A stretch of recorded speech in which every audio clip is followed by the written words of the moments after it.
Yo, this series fills me with determination. Hey everybody, Guitan here and welcome to Guitan Reviews, the show where I look at a piece of animation and I give you some insight on it even though nobody asked me to. This time we're gonna take a look at Glitchtale.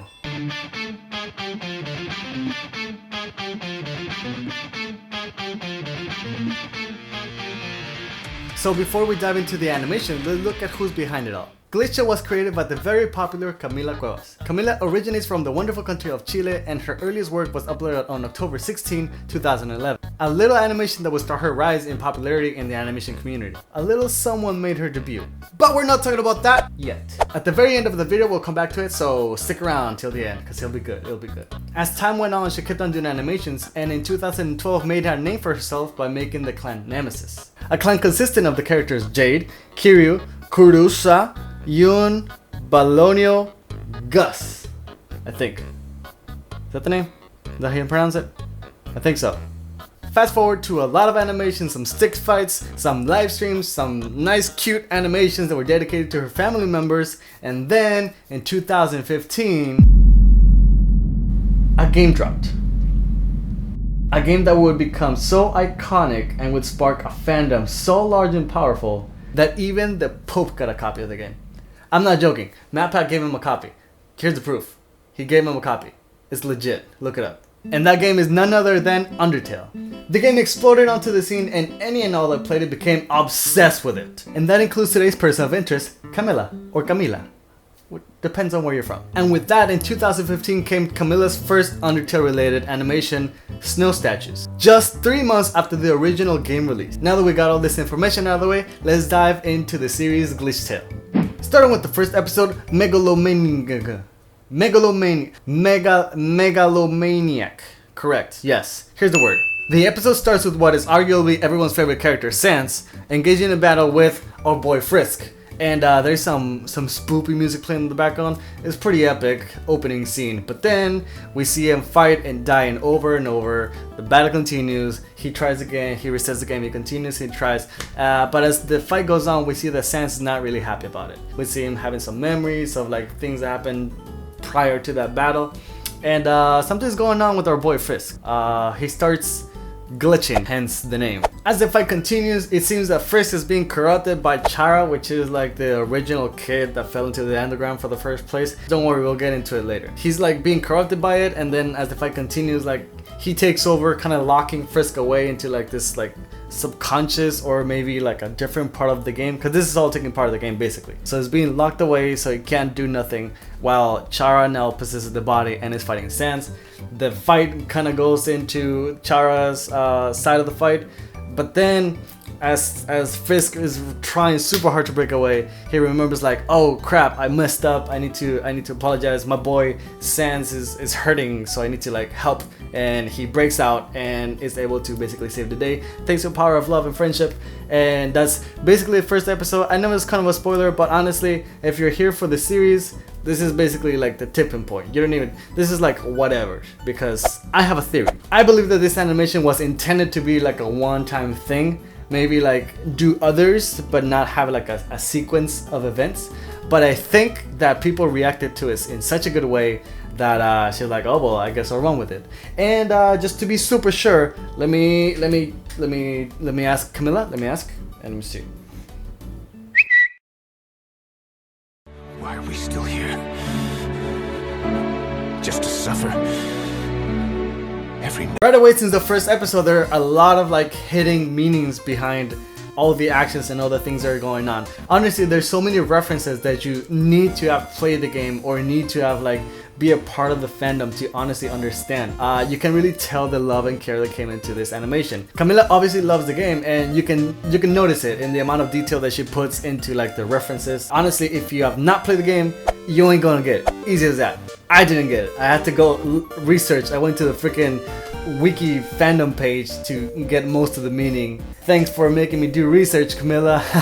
Honestly, she tried to get as many details correct as possible, from Sans attacks to the lasers, the bones, the lack of eyes on our boy Frisk. The flashbacks during the fight are things that you see in-game happening, depending on which run you win, but this one is kind of referencing to the Genocide run. Again, if you have never played it, you have no idea what I'm saying. If you do, you're like, duh. But trust me, there's a part of the world that don't know this. From the ending of the first episode all the way up to the 5th episode, we get to meet a lot of new characters, such as Gaster, which is like a super rare character that you can find. You meet Flowey, which is also a big baddie in the game. You go with Azrael and all those other characters that are so iconic to the game. From the 2nd episode, we go into like what's the main part of the series, what this whole thing hinges on, which are timelines. Again, if you have not played the game or haven't done a bunch of research for this one video so you understand, it's gonna be a little bit confusing, but trust me, timelines are the basis of this entire series. And oh boy, we're about to go all Flashpoint over here because things get a little confusing. In the game, only a couple of characters have notion of timelines. One of those right now is Sans. So he understands, he knows that as the game progresses, it's just a never-ending loophole of things that are going on. And in your character, both in the game and in the series, when something is not going his way or he just wants to change it, he has the option to either continue or reset the game. So Sans is aware of this, which is why he has those flashbacks, and it pushes the series forward that things change in the sense of like Chara is trying to come back by changing the timeline by which he will now become back to being a full person. Does that make sense? Back to talking about the actual game. In the game, you basically do puzzles, you fight, you do all the things, yada yada yada. And when you die, you can choose to continue or reset the game just like any normal game. However, in Undertale, the game remembers what you did. And that's like the most appealing part of this game, which is your actions actually have consequences. But this series takes that notion of like remembering what you did before, and that affects the future or the next time you go through it. And it shows like an interesting perspective to it. Sans takes away the ability from Chara to reset or continue the timeline, and that's how he's defeated then. And then eventually down the road, Frisk destroys the ability to reset and continue, so now there is like a full forward timeline, and that's basically the entire why of this series. Flash forward to the rest of the series. Now that there's only one forward timeline, the characters develop in a very different way. They explore different aspects of each other, a little bit, actually a lot of lore behind what's going on behind the scenes of Undertale, or for those of you hardcore that like looked into every single detail, is explored. It's some animation made for fans, an animation made for fans of Undertale. If you don't give two damns about Undertale, it's gonna be a series full of like some okay art. And I say that because Camila herself looks at it and is like, ugh, I get it. Any artist does something, they're proud of it for like an hour and then they hate it. From episode 2, basically episode 2 sets the whole thing up to be an actual series. From then point on, talking about anything will be basically spoilers.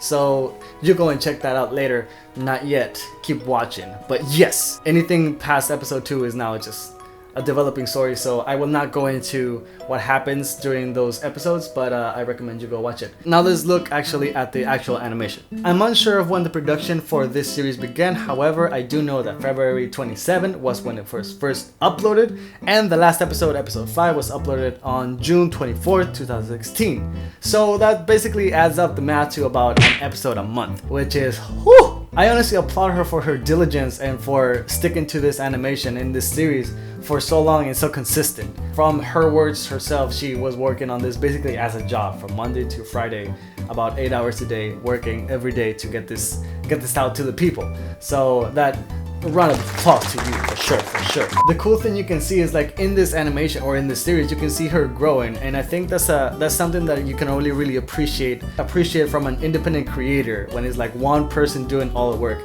You can see them grow from episode 1 in this case to episode 5. Like the quality goes. All in all, it was a very enjoyable watch. I watched every single episode, including Origins, which for some reason people don't count as canon in this series.